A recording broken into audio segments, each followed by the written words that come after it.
This is the Aftermarket Radio Network.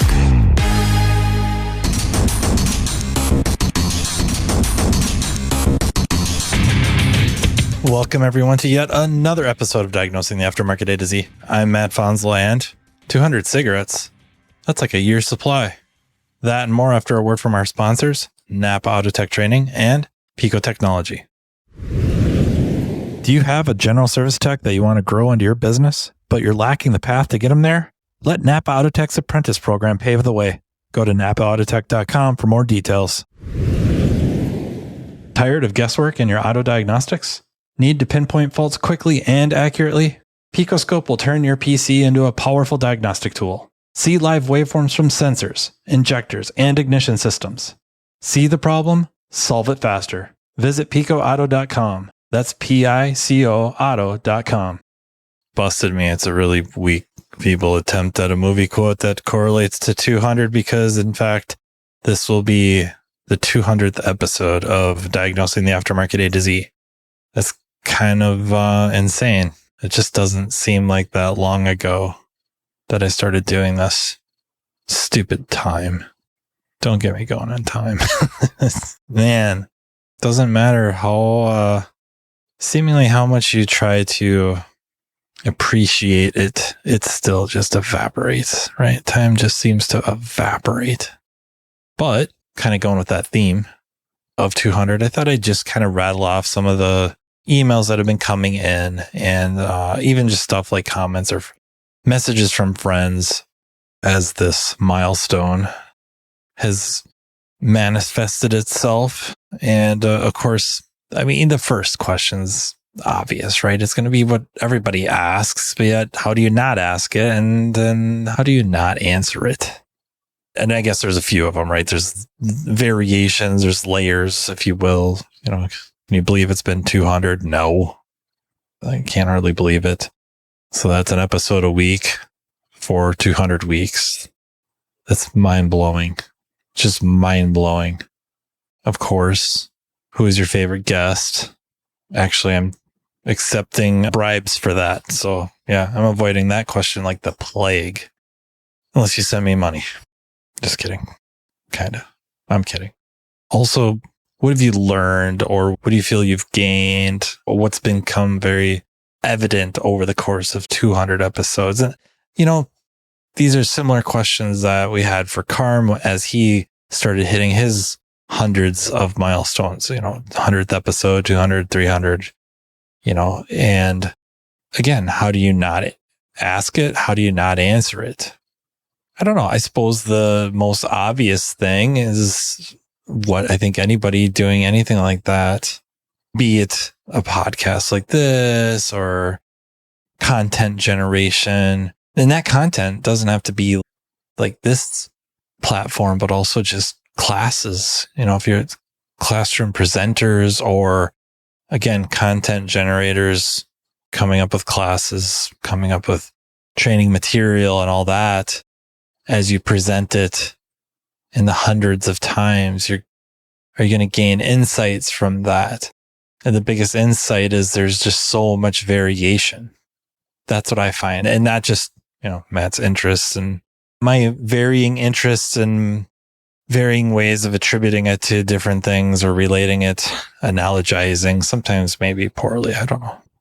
But this is a really, really wide swath, if you will, just really wide swath of a profession. There's so much to it. And I don't even mean just the repair end of things. It kind of blows my mind.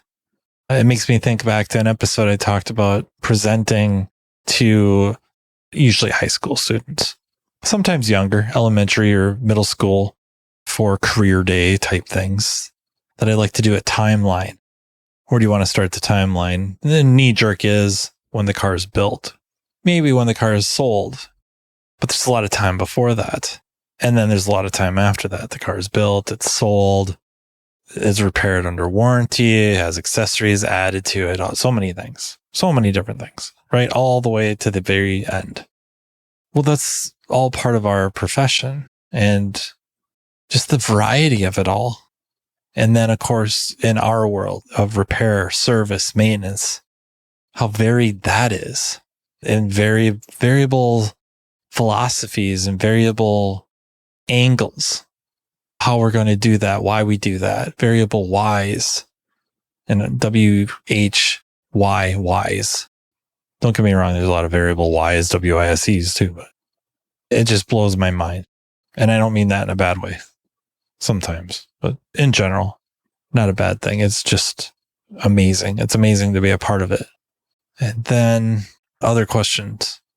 And I'll do like one more pertaining to the 200th episode, and then maybe just branch off into some of the other emails, because I really like the feedback we've been getting and the questions and the ideas, and please keep them coming.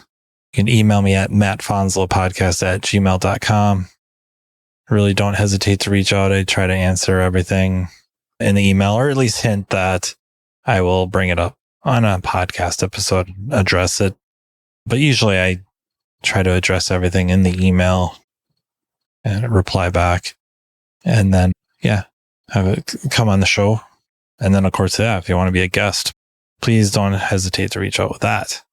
But I guess what is the, looking back over all of it, what is the biggest jaw dropper?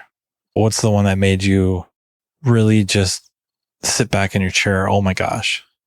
It's probably not what you expect. I don't know.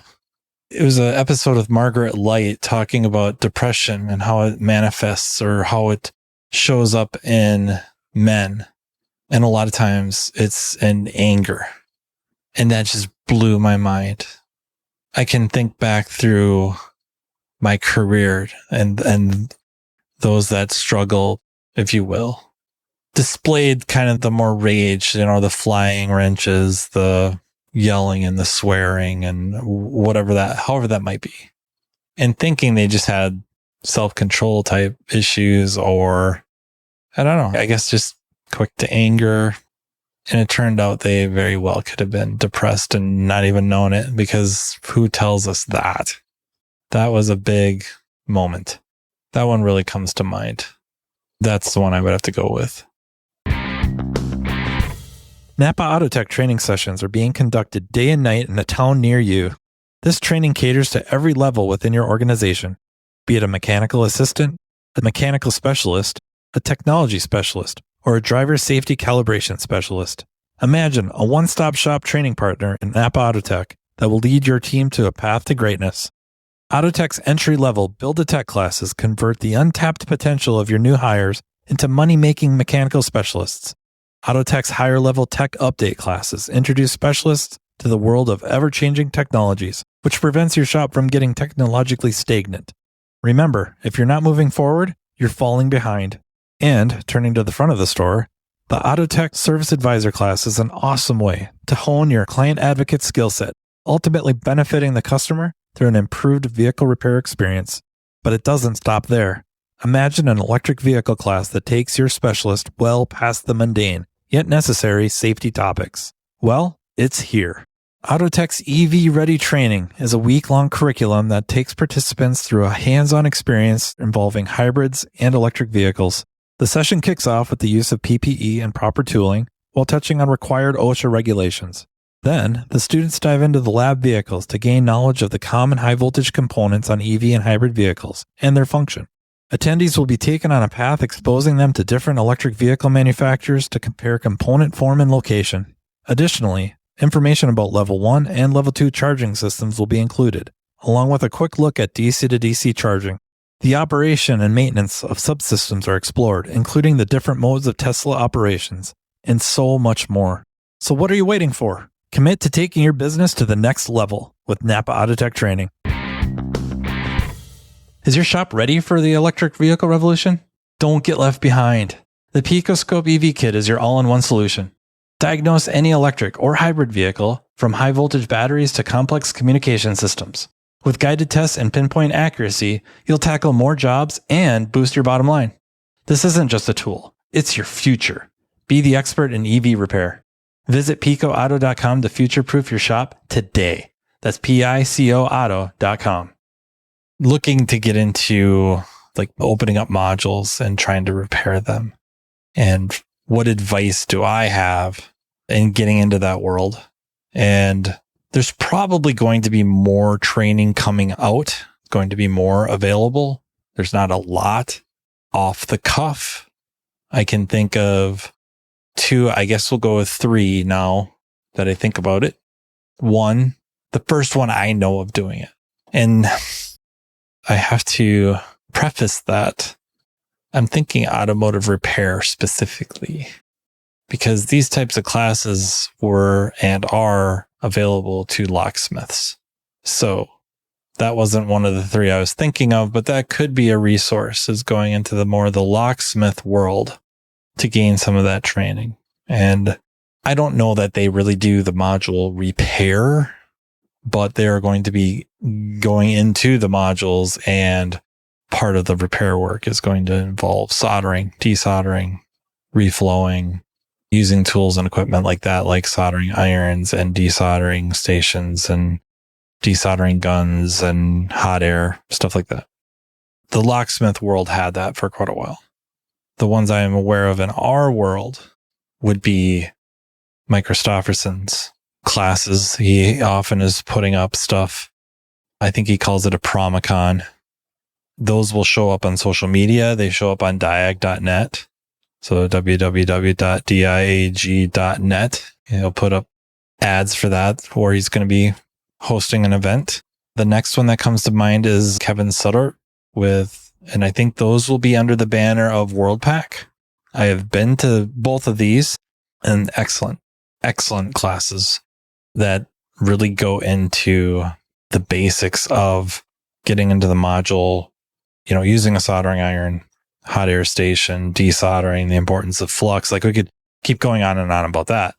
And then thirdly, and I kind of not new to doing the work, but new to holding classes, as Keith Perkins with L1 training.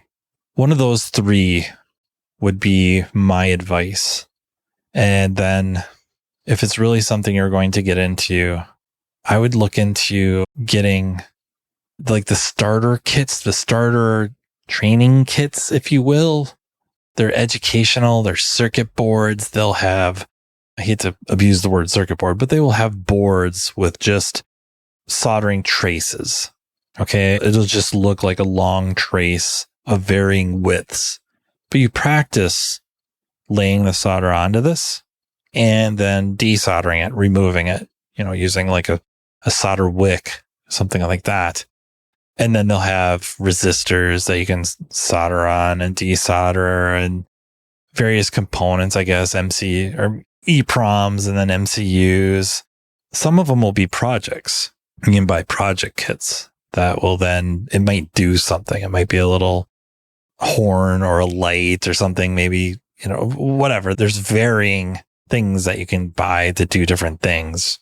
I don't want to sound super vague, but that's what it is. You want to press on some sort of a sensor, and the harder you push, the louder the horn goes, fine, or speaker, whatever you want to call it, alarm. You could have a motion detector alarm, set it up in your, room. And if somebody walks into your room or opens the door, it triggers it, makes a sound, different light display. There's so many things available. And yet those are going to be some of the very basic skills you're going to have to use with soldering irons, desoldering either irons or tools, solder wick, flux, stuff like that. And I guess just don't skimp. We're professionals. I'd like the reference or the term, the advice, and I also don't like it. Buy once, cry once. Sometimes that implies that some of these tools we're buying are expensive. And yet we would have the same argument or debate or discussion with a client who's hesitant to spend money with us. And we preach value, our warranty, our education, our training, our experience, special tools, whatever it is. That's why we're worth this amount of money, sir or ma'am. And then when it comes time to pony up to buy any number of pieces of equipment, and all of a sudden that advice doesn't seem to play anymore.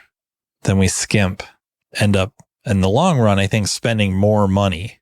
And the instances of this are, it isn't limited to soldering irons. It's scan tools, scopes, meters, hoists, wrenches, you name it, sockets, impacts. Cheap, go cheap, go cheap. Then finally buy, not always the most expensive, but there's a reason we didn't buy it and it ended up being really good, right? So buy once, cry once, but you maybe don't have to cry. I get it if you as an individual, you as the tech, are taking your expendable income to invest in this new endeavor. I get it. You have to have a conversation. That's just the way it is. And you have to be realistic about the ROI. So far for me, the ROI has been horrific. So take that for what it's worth. Sometimes it sounds cool, but savvy businessmen, it's not lucrative by any means, or hasn't been over time. And that time has been years. And I am going to say 12 years of doing it at varying levels. Like, I think I'm getting better. I don't think I'm anywhere near the top tiers. The Pedro de la Torres, the Tommy Olivas. I'm not there. Kevin Sutter, Mike Christopherson's. I'm not there. But it's better and more capable, more experience. And I will say it's been a growing segment. Knowing what I know now, would I still get into it? I don't know, man. I could have taken that money and spent it on some other stuff. That's a tough call. Ask me in another 12 years, honestly. But yeah, the reality is go get the training, learn what you're going to be getting into, figure out what the car lines are that you're going to be servicing. Like, what's the most reasonable vehicle or car line that you will see? And then to what level are you going to try to do this at? What tools will you be then required to purchase to do what you want to be able to do, and try your hand at it? My perspective is what I've seen when modules have been touched already. Soldering skills are horrific or poor. I'm going to go poor choices, or poor technique. That maybe the soldering job itself was done well, but the cleanup was terrible. And therefore the cleanup, leftover flux started to corrode the rest of any part of the board that it was touching. So that's what I see. Really, really poor solder work, really, really poor techniques, follow-up techniques, if you will, or they don't finish the job properly. That's what I've seen the most of. So a good place to start is to get good at soldering. It isn't easy. If it was so easy, everybody'd do it, right? That's a big one. All right. And another question. Computers. What do you get for programming? And I think I've talked about this a lot, but it keeps coming up. My knee jerk is who's nearby, or what's nearby? What's your skill level, I guess? Like, what are you going to be doing? If you're really looking at buying a laptop and you want it to be partitioned and you want it to be maybe practically set up ready to go, then proximity is probably out the window. You're looking to purchase this from somebody that just gets it all set up for you and will provide support and all that. You could do it yourself. You could. And how much time will you invest and effort? And then when things go awry, you're on your own. And I'm not saying that's good, bad, or nothing. It's just the way it is. How much of that do you want it to be on you? And how much do you value the phone number or email to call or email somebody for tech support and getting it and, presumably getting you up and going rather quickly? If that's what you're after, it's really hard not to send you to auto rescue tools and computers. Isaac has been doing this for a while. He's going to take care of you and get you what you need, and, get you set up, ready to go, hit the ground running. That is a really good option. The other option I know I've talked about probably ad nauseum is that I buy lots of laptops. I pay like $250, $300 for refurbished, currently Lenovo's. It's not like I wouldn't get a Dell. It's not like I wouldn't get a Gateway. I don't know. I don't know why I don't much care for HPs, but if you like them, computers are computers. I tend to lean more towards Intel type processors, personal preference, probably a bad one. I don't know. That's what I do. I have a lot of laptops and I keep them car line specific. I don't really have too many that have more than one car line on them unless I absolutely know that they're going to play nice. And then I've learned the hard way that they play nice until they don't play nice. And then they have their own laptop anyways. So that's what I've been doing. I buy them all with Windows 10. I'm probably going to be going to 11 now. I haven't heard too much about big time conflicts just yet. Having said that, now I'm probably going to get hammered with emails telling me all about the conflicts, but I haven't heard about any of them. And like I said, everything I have is right now is 10. That's my advice is you kind of have to make a decision. Do you want one or two laptops that handle almost everything? Or do you want stacks? And no, I don't have stacks. I work in a shop. It's brick and mortar. I have tool boxes set up with drawers that are dedicated. You know, I got the GM drawer, the Ford drawer, blah, blah. It's got its own, the interface in there, the laptop, the charger, ready to go. I suppose if I was really cool, I'd have everything wired up so that it dehumidified. I wouldn't have toolboxes. I'd probably have cabinets or, you know, set up with dehumidifiers and chargers all set up that the laptops are plugged in, charging all the time, ready to go, which isn't necessarily great for the batteries, but at least on the ones that don't kind of regulate, if you will. Yeah, I just have them in toolbox drawers. So that's what I do. I don't know if that's right or wrong. I like that if the Ford laptop tanks, that I'm not out everything else. And I usually have a couple laying around ready that I can quick install. Well, quick. It depends on which tool we're talking about quick, but there's a potential to install the software and get up and running. If you know, you know, right? So yeah, that's where I will call it. I really do enjoy the emails. I know I didn't get a chance to rattle through a whole bunch of them this time around, but keep sending them, keep sending whatever questions. They can be technical, they can be personal, they can be anything and everything you want to talk about or hear talked about. And then again, if you want to be on, just shoot me an email and maybe an idea or two of what you want to talk about. And then we'll converse and get you on the show.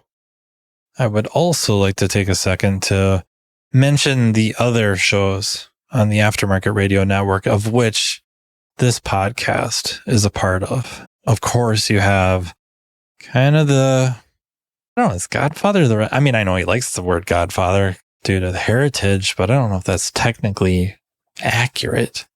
Almost like father would be more accurate, but at least really one of the first, if not the first to do it. Carm Capriotto has his Remarkable Results radio podcast that's been on, and there's so much material that covers so many topics that it's worth perusing. And honestly, you can go to the website, you can go on to the aftermarketradionetwork.com and you can search each one for topics that you prefer. And then, you know what, scroll through and look at some of the topics that you wouldn't initially think you'd prefer or be remotely interested in, because you might find out you're very interested in it. Another really good one that I don't think enough of us could listen to is Business by the Numbers by Hunt Demarest. There's such good information. He's a CPA, only works with repair shops. Yes, that sounds like that would be only for owners and managers. There's a lot of content and information in there that we as mechanical and technical specialists should be aware of and should know. And there's some that are just aimed at us. You have the Weekly Blitz with Chris Cotton. You have the Auto Repair Marketing Podcast with Brian and Kim Walker. And then Bringing Up the Rear. You know, what can I say? Not only is he the FNG, but, you know, also it's like Training Wheels. Craig O'Neill with Speak Up. It's about communication. I don't know about you. I get tired of hearing about communication. Just kidding. It is a really, really good podcast. Don't tell him I said that though. His head just swells right up. One of these weeks, you're going to see I'm on that podcast, but luckily he brought a ringer in, his brother, Sean, who is the real deal. I mean, Sean was on there and he is the real deal, but Craig is also the real deal. He's just rucking fantastic. That's what I will say.